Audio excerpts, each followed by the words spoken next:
I think you are right. Where we're talking about the World Economic Forum and the skills that these businesses need, we need to be listening to that so that we can incorporate that within the education that we do in the classroom, don't we? I've got to really thank my mum for getting me into teaching. I'm sure she'll enjoy listening to this on the podcast. But it's just giving students a little bit of kind of an introduction to maybe careers they've never seen before or even thought about before, and being able to do that, I think technology does allow us to do that.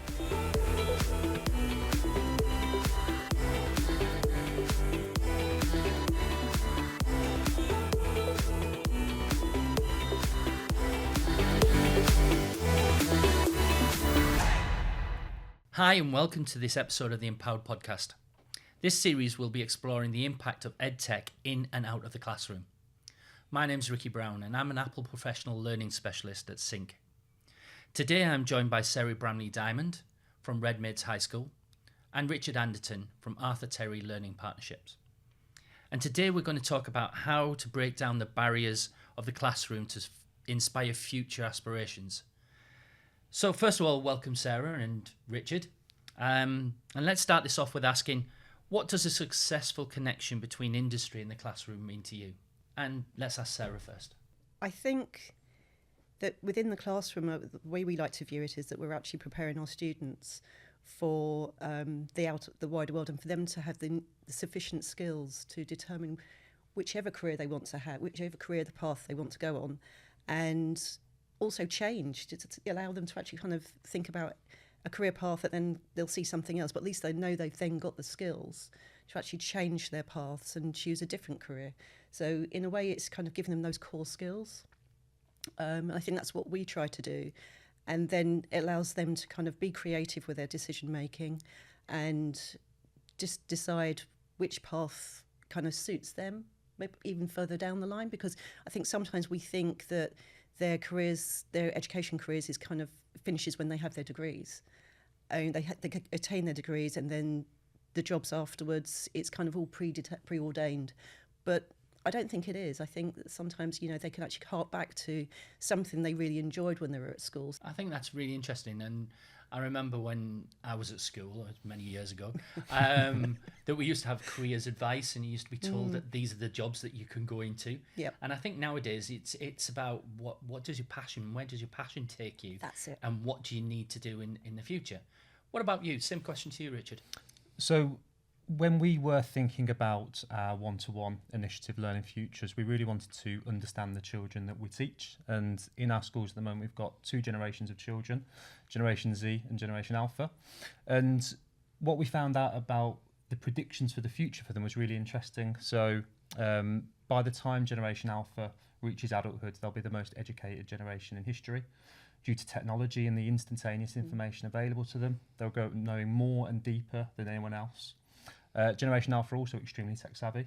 Research shows that by the time they're 8 years old, they'll have overtaken their parents in technological capabilities.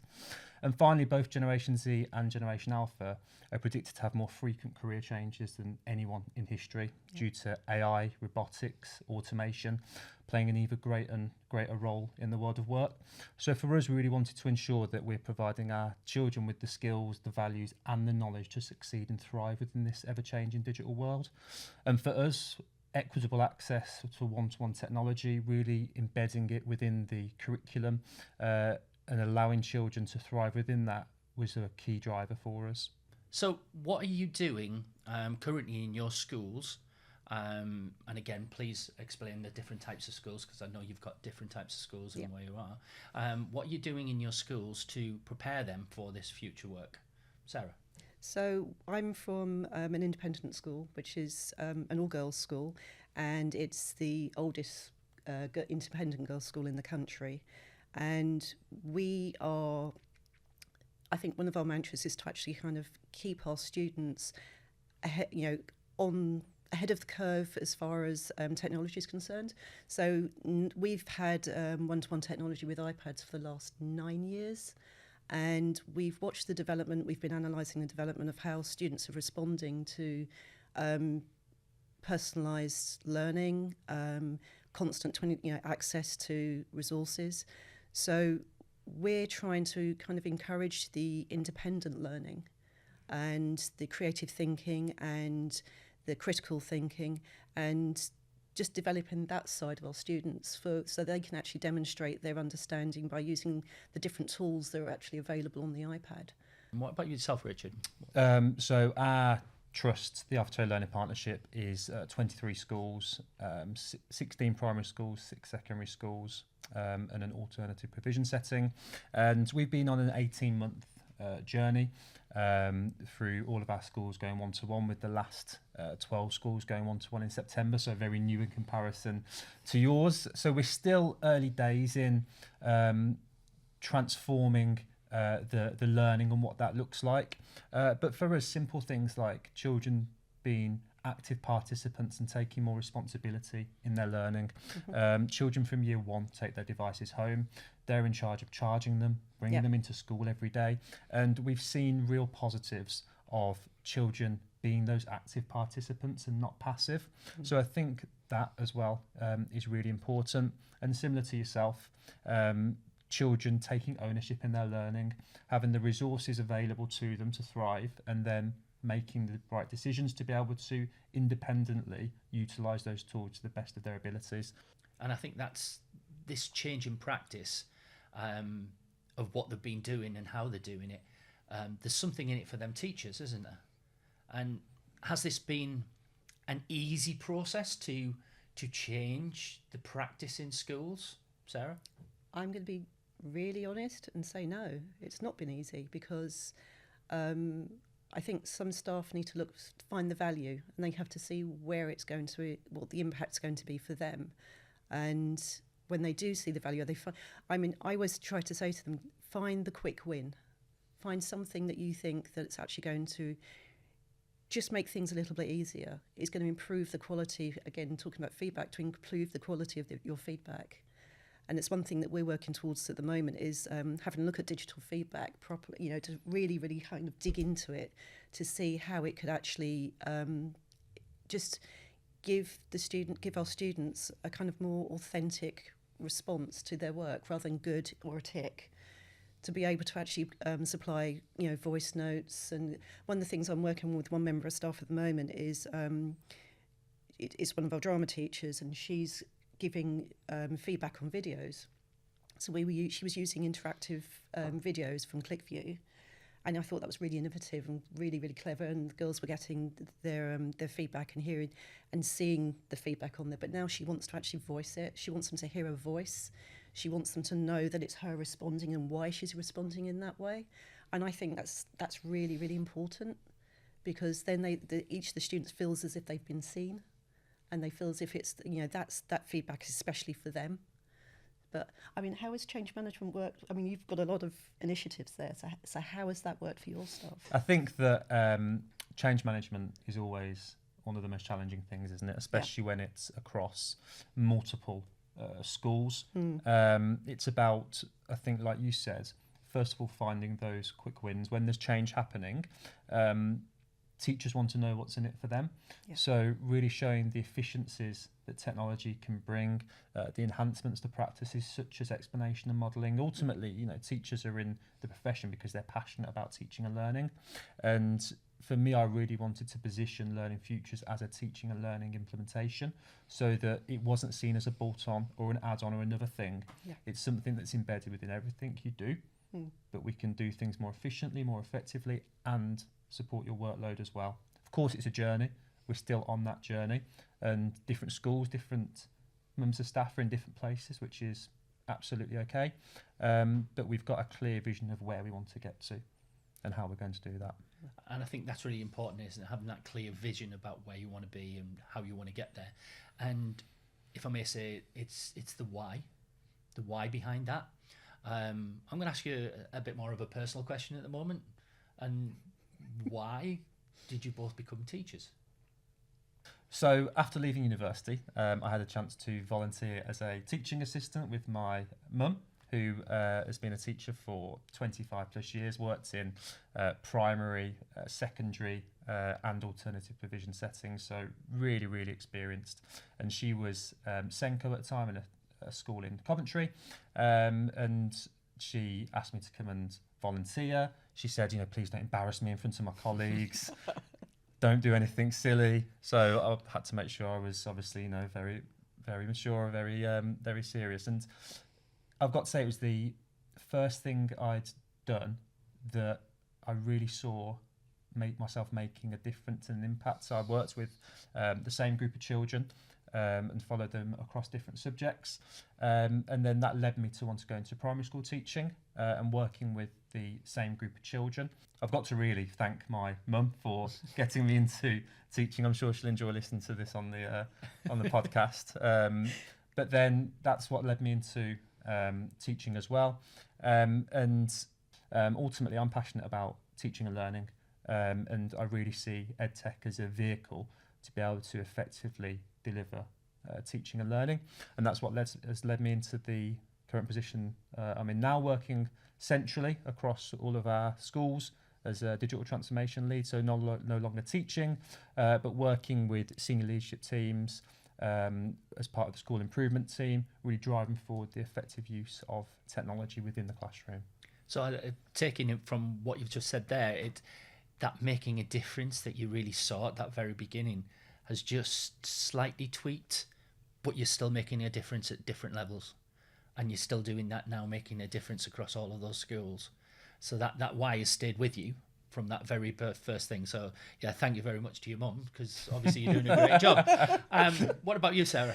Oh, mine was a pretty non-traditional route. I kind of seem to have drifted into it more than anything. So my first passion, I kind of tend to tell people that technology chose me, and it was the only thing that I actually found really, really easy to learn, assimilate, and I really, really enjoyed it. So I started from a technical point of view, and then started working in schools, and then realised that working with children is really, really rewarding, and watching the learning journey. And then I just then went from there. So I started getting the qualifications from there to actually trying to make that more of a reality, and to learn more about how the impact of technology in education. So I've gone through that thing, but that path. But I think the main thing is, and this is going to sound so strange, but I love learning still. I really love learning. And to be able to go into a classroom as the classroom expert, but then to be open enough to say, okay, this is the knowledge I'm going to impart to you, but I want to learn from you. I want to learn how you're going to interpret that. I'm going to learn, because I think there's still a lot to learn from young people when they actually they're like sponges and they take in all the skills that you're giving them. But when you're able to see the impact of your teaching and then what they're giving you back, I think is quite addictive. Yeah, and I think that teachers go into the profession and they stay in the profession because they're passionate about learning, aren't they? Yeah. And I think one of the great things about the Learning Futures Initiative, and I'm sure you can sort of back this up, is that it's a learning journey between students and teachers. And as we know about Generation Alpha, they're born into technology, they're taking these devices home, they're figuring them out, and a lot of the times the children will figure things out sooner and quicker than the teachers do. Yeah. And then when I'm going around schools, I'm saying, well, how did you do that? And they're like, oh, you just swipe down, flip this, and da-da-da. And I didn't know that. So I think positioning this as a learning journey between both the teachers and the students is really powerful as well. And I think it's also teachers understand there's no shame in not knowing how to do something. I think they think they've got to be the absolute expert at the front of the classroom. No, they don't. They should be at the back of the classroom. And as I say to students, okay, brilliant, you're adding to my list of something I've learned today. Brilliant, just keep sharing. This is how I did it. This might be a different way, so that the person that they believe is in charge can actually take this other bit from another person that's working for them. What do you think about changing that dynamic, about the leadership management sort of thing within businesses, that you're actually teaching children at classroom level at the moment, Richard? So I think that with the growth of technology, with AI as well, which is of course in the news and the media a lot at the moment, it is really changing the way that schools, enterprises, businesses have to view the way that they work. I think an element is that teachers are the experts within their classroom, but there needs to be an understanding that just because they are the experts doesn't mean that they can't share that knowledge, that passion with the children within their classrooms. I think the skills that children will need are resilience and problem solving, critical thinking, the ability to change and adapt. You know, the research shows that children going into the workplace are going to have more frequent career changes than ever before. So they're going to have a range of transferable skills that they can take into different careers and job opportunities. And I think you are right. I mean, if you look at the World Economic Forum, there's always a list of the top 10 skills that people need for the future of education. And a lot of them are going away from the manual sort of things into a lot more of the thought processes behind all of these different skills. What do you believe is the skills that you're now teaching your children in school, Sarah? I think the main thing we're trying to instill in them is the critical thinking skills, and being able to, again, with the amount of information that's out on the internet, if they are going to delve and use the internet primarily for their research, they have to understand and be able to assimilate the information and figure out what's right, what isn't. And I think some of those, because we're trying to kind of go back to basics a bit with our students, because we're finding that we're taking their skills at the moment, we're just assuming because they're of that generation, they are the digital natives, that they are going to just be able to use the devices and know exactly what they're doing. We've seen there was a report out recently from the BT Group who they were saying the CEOs that they surveyed was saying that 75% of them were a bit worried, were concerned about the level of basic IT skills. So I think sometimes we have to actually perhaps be a bit more reflective over the things we're assuming that the students have actually, the skills they've actually got, and give them mechanisms to actually assess their own skills and see if they've got those core skills and they can confidently use them when they're in the workplace or when they're using it for higher education. So we've talked a lot about the skills of what we're trying to give children in the classroom. The thing that gets me at the moment is, what are the jobs that they're going to be going into? Because surely we need to prepare them for them jobs that they're going into, Richard? I think that a challenge of that is with the rise of things like automation, AI, etc., that many of the jobs children are going to go into maybe don't exist now. So the importance of a knowledge-engaged curriculum where transferable skills, values, knowledge are taught is really important. I mean, one of the top 15 skills for 2030 is digital transformation. My role is digital transformation lead, and my job wouldn't have existed 10 years ago or 15 years ago. So I think I'm a living example of jobs that didn't exist previously that do now.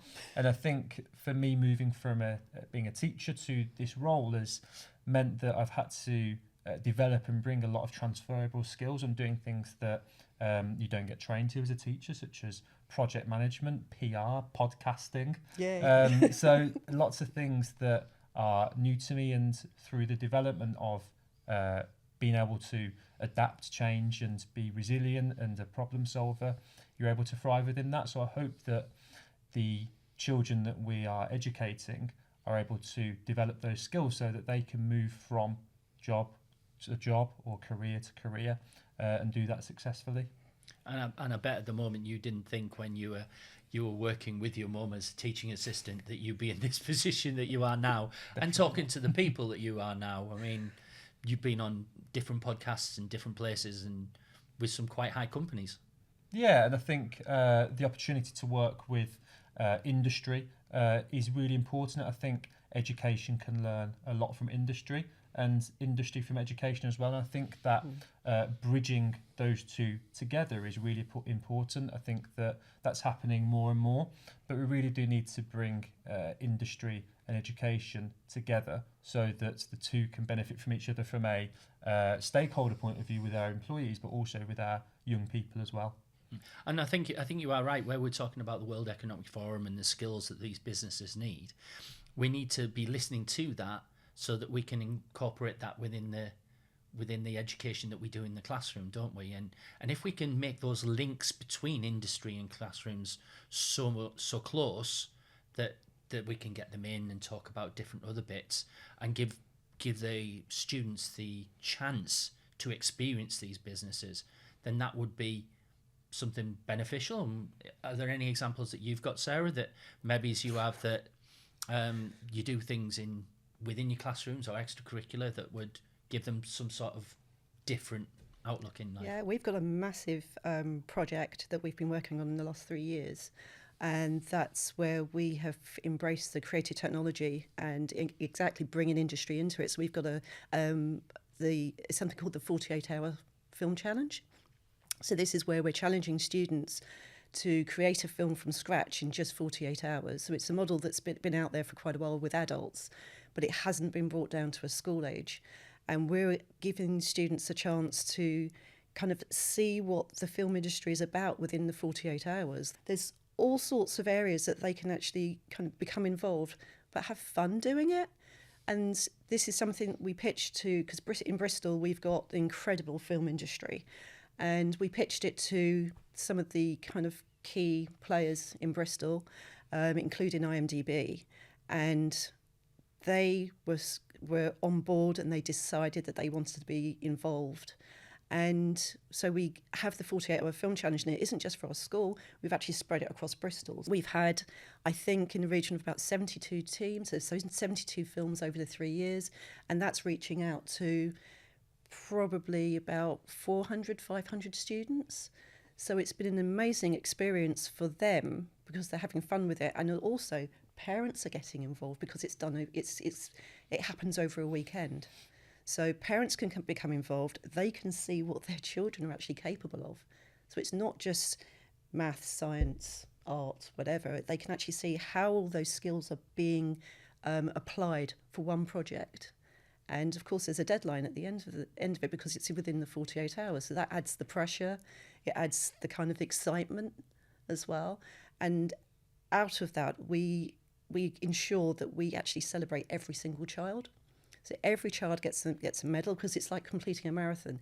Every runner gets a medal. Everybody gets a certificate. And then they're invited along to an evening. We treat them like celebrities. I think there's quite a few things I want to pull out from there. Sorry. First. No, absolutely. The first one is the passion of the children that they're actually doing this, to actually do things. The second one is the involvement of industry. Yes. In there. What would the industry, have you got any sort of quotes or thought process of what the industry was saying about these videos and films that the children were making? Yeah, I mean, for the past 3 years, I've had, as one of our judges, I've had Catherine Johnson, who is the author for Mamma Mia, the Mamma Mia films and the screenplay. And I was a little bit starstruck because she is actually really, really lovely. And when I approached her and asked her if she'd be a judge, and she said yes, because she wants to see young talent being the creative talent emerging, and she wants to support that. It's great to see how the industry can give those experiences so generously to the children, and the children are able to actually kind of just demonstrate what they can do. And I think one of the things we talk about when we talk about writing and so on in schools, we talk about writing for a purpose and writing for an audience. Yeah. I mean, what better audience to have than proper film critics that are actually reviewing these things and giving back professional advice to children that could be going into that field. Yeah. And I think it's about raising aspirations as well, isn't it? Like you're saying, those children who are creating content that is being judged by a professional, it must really create some buzz with them and potentially make them want to go down into that route and into that industry. And it'd be great, to be able to track that somehow. To see, the impact in the industries that children then go into. I think it sounds like a fantastic initiative. Thank you. Yeah, we've got some students who, because we give them feedback for their films, and if they get into the final, they get a review from Catherine Johnson, because she insists that they get her critiques. And some of the students I know who have gone to film school, they've actually used it in their personal statements. Said Catherine Johnson said this about my film, And it's been amazing. I mean, IMDb have been incredible with Cole Needham, who is the CEO and founder of IMDb. He has been incredible as well. He's been with us from year one as well. And he says that he thoroughly looks forward to seeing those films. And it's just such a compliment to the children. You know, we get some really interesting films as well, because lots of pets. But it's great when we also see some of the parents have participated. You know, they're in there. They've really gone for it. So it's a fantastic challenge. If I can say so myself, but I just think it's because it's so rewarding to be on the other side of it, and we provide workshops for them as well before they embark on the challenge. I think one of the things I'm taking from this is obviously your passion for it and everything else, but is that we teach a lot of skills in schools. We teach a lot of skills, and a lot of students are very adept at going through education in the way that they go through education.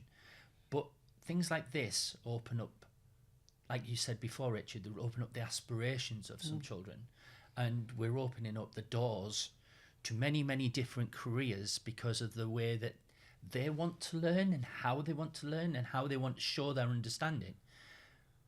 Would you agree with that? Yeah, I think it's a perfect example of children taking ownership in their own learning and having to develop some of the skills that they will need when they go into the working world, such as working to a deadline, collaborating with other children, doing something for a purpose and having to execute it. I think that it sounds like a perfect project that develops children's transferable skills to be able to go on to the next steps. But it's just giving students a little bit of kind of an introduction to maybe careers they've never seen before or even thought about before. And being able to do that, I think, technology does allow us to do that. And I think that's incredible. And I think you're right. And the way you were saying about this raises the aspirations of the children, but also raises the aspirations of the parents for them children as well, and makes them realise that these children have passions that they want to do. We started off talking about the different generations having so many different jobs and then probably don't stay in the same job. It's now more that they'll have 5, 6, 7 careers rather than just what it used to be is just one. So we have to give them that transferable skill in that future.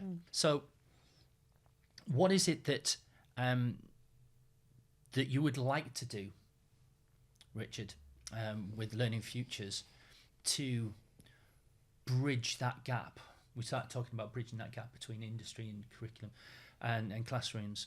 What is it you'd like to do? What would you like to see happen? So we're in the early stages, but we're looking at how we can work with the Chamber of Commerce, so Birmingham Chamber of Commerce, who have lots of good links with industry, to look at how Learning Futures can collaborate with different businesses, different local industries, so that we can provide children with opportunities and aspirations as they move forward.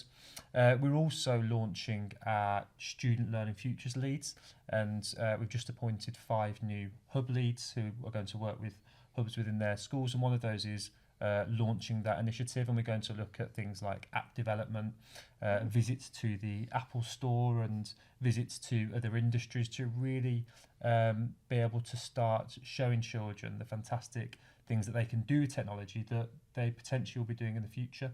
A similar one is podcasting. So one of our units at primary school is all about podcasting, and then children can then apply that knowledge of creating a podcast to use it to present their writing. So it's deepening their understanding of their computing and their technical knowledge, whilst also being able to present their writing in a new, innovative way. So I suppose what you're doing is opening them doors by doing something slightly different.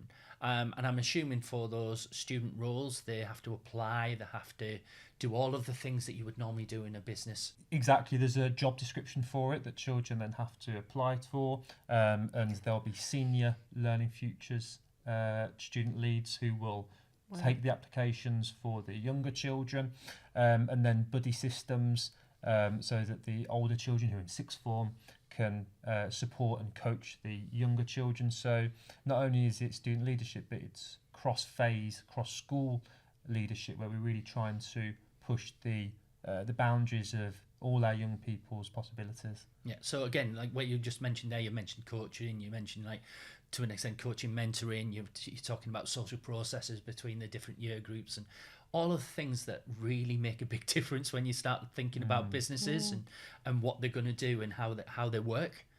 So what is it that, I'm going to ask the same question to you, Sarah, and it was a while ago, the question, but what is it that you would like to do in your schools? What would you like to do more of that you can bridge that gap between the industry and the classroom? I think it goes along the lines of broadening horizons.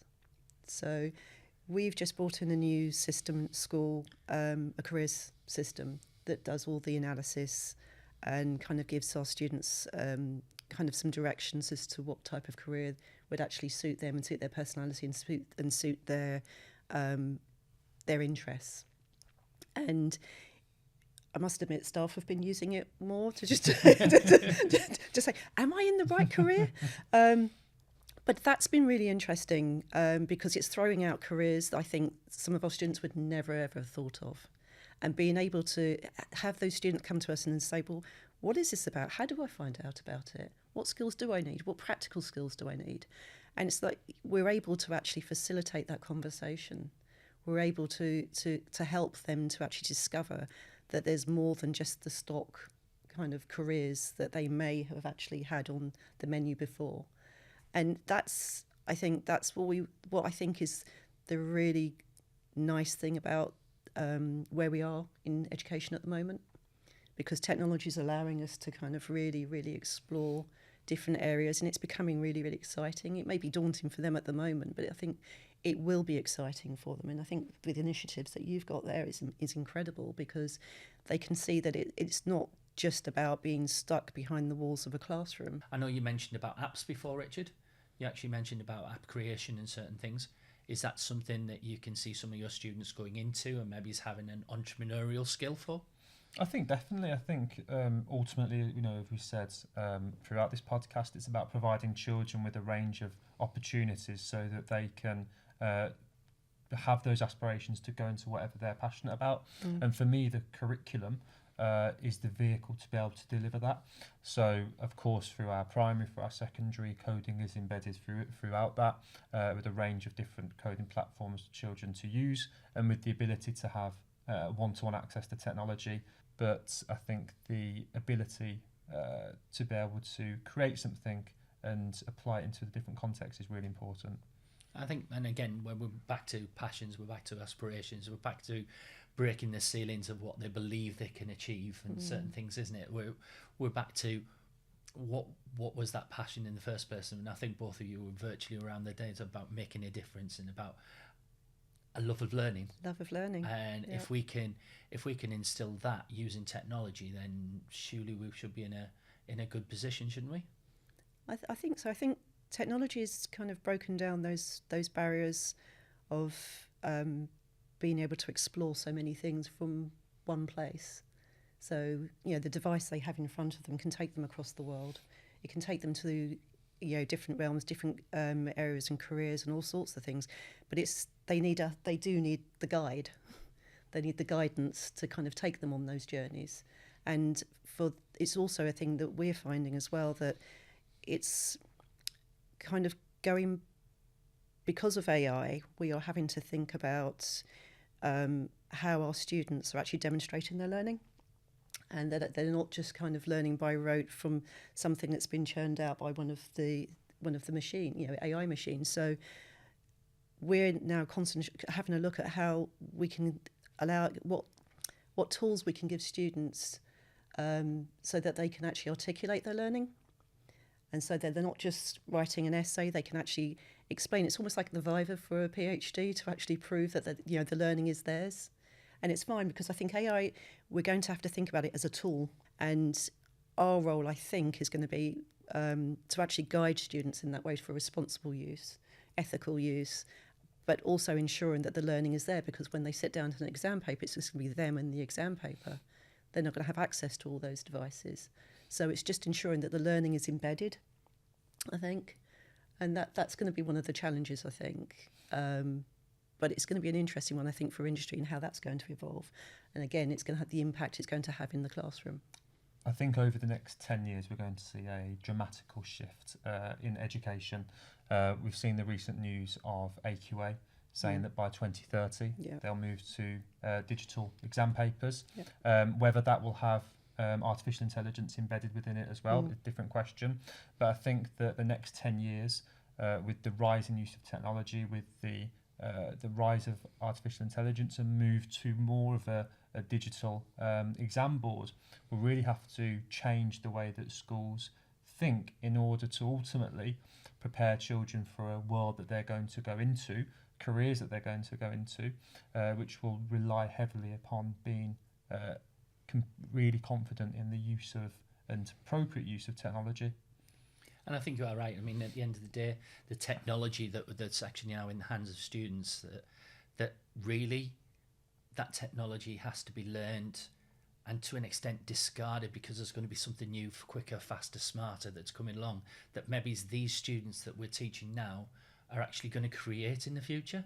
These are the ones that already know this, and what would they want to what would they want to get to. So these are the hungry ones, surely, that the businesses would want. So thanks very much for that. I want to finish off this episode with a few questions, if that's okay with you. One of the first questions is, and I'm going to ask this to both of you, can you tell me about one success and one challenge that you've faced when you've implemented this digital strategy? And we'll start with you, Richard. I think a success for us has been around our communication, both internally and externally to our stakeholders. We know that change management is challenging when it comes to education, and I've been really proud of our communication, our PR that's been put out around Learning Futures, both for our children, for our parents and carers, and for our staff as well. And I think that we've really seen people being able to buy into the initiative and ultimately understand that it's about empowering learners and shaping their futures, which is our tagline. And I think we're making great progress with that. Okay, the same question to you then, Sarah. I'm going to be slightly cheeky because there's two successes. One of them, I think, is our journey with technology within the school. So with our one-to-one scheme, I think that has opened up so many doors for our students, for our teachers, and the communication between staff and students has been incredible, and home. But it's also enabling students to realise, I mean, I call the iPad the Swiss Army knife of technology. And for them to be able to navigate their way around and be able to choose the right app for the right thing, and to demonstrate their learning.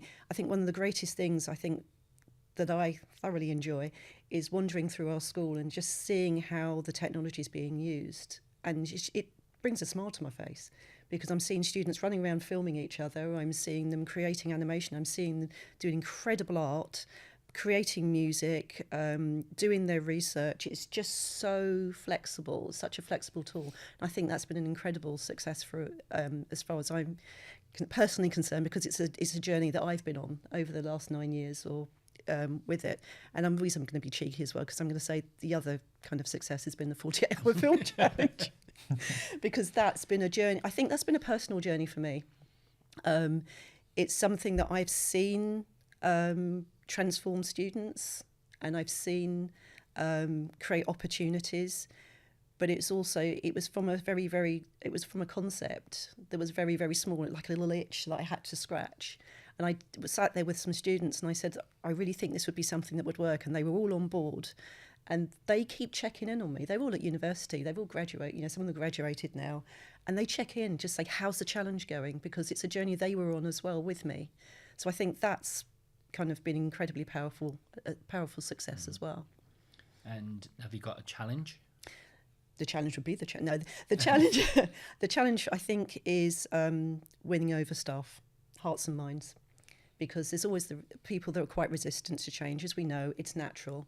And I think when we implemented our last dramatic change at school, which was to take out all the projectors and PCs from the classrooms, and we gave all the staff iPad Pros and interactive touchscreens, and we said, the whole concept was you can teach from the back of the classroom, you can be part of the class.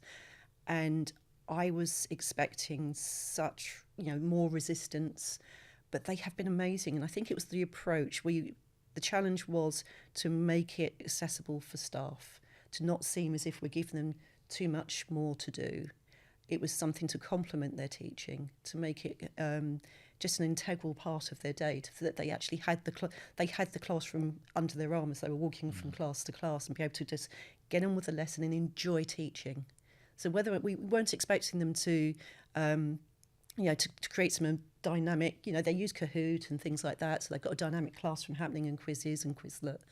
But it was for them to be able to have the freedom to either keep it very simple or be as kind of complicated and use as many tools as they want to with different apps in the classroom. So I think that for me was a really, really big challenge. But I've got to say, I've got to compliment colleagues in our school.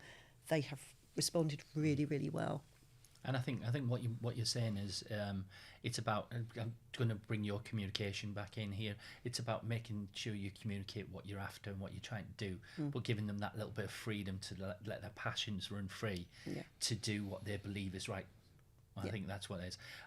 That's brilliant. So what is one piece of advice, this will probably be one of the last questions I ask you, what's one piece of advice that you could give anybody that is thinking about going through this journey? We'll start again, Richard. I think for me, it's bringing it back to equity and to access. The core driver of Learning Futures is to provide equitable access to technology. We know that during COVID-19, the digital divide grew ever larger, and I think we're seeing through the cost of living crisis that general divide becoming even greater. So for me, the main thing would be thinking about equity, ensuring that all the young people in your school, within your trust or organisation, have the same access to technology, and then ensuring that it aligns with your school, your trust's vision and values. It's got to be values-led, so our values are one trust, together we're stronger, and children at the heart of everything we do. And our Learning Futures initiative builds straight into that. We're ensuring that children at the heart of everything we do with this initiative, and through one trust and together we're stronger, we're working together, moving through this journey together and sharing best practice to ensure the very best for everyone. Brilliant. Love that answer. Follow that one, Sarah. How do I follow that? I think my advice would be to have a vision. Have a vision, but also get your senior leadership team on board. Have them have their endorsement, have them make sure they understand what you're trying to achieve, get their backing, because then it makes the whole journey a lot smoother. And if they can see what you're doing and why you're doing it and what the outcome can be, I think then that helps. It definitely, that's a top tip, I think, for me, is like make sure you have actually got that backing. And it's incredible when people do buy into the vision that you've got, because you've done your research and you kind of been very diligent about the way you're approaching it. If you've got their belief, it really does make the journey a lot smoother. And then staff get on board because you're able to listen to them from a position of confidence rather than doubting what you're saying and what you're doing. So I think that's what I learned in such a huge way over the years. But especially with last year with the big project we embarked on, I think that's why we had such a good response from staff, is because we had that backing. And I think if I can just summarise everything that both of you have said, it's about having your vision, having your why, having the reasons for it, your purpose, and making sure that's communicated to everybody so that everyone believes in what you're doing, why you're doing it, and then follows on board with it. Well, I don't know about anyone else, but I've really loved talking to you. So thank you very much, Sarah. Thank you very much, Richard. And thank you very much, everyone else, for listening to this episode of empowerED Podcast. Thank you.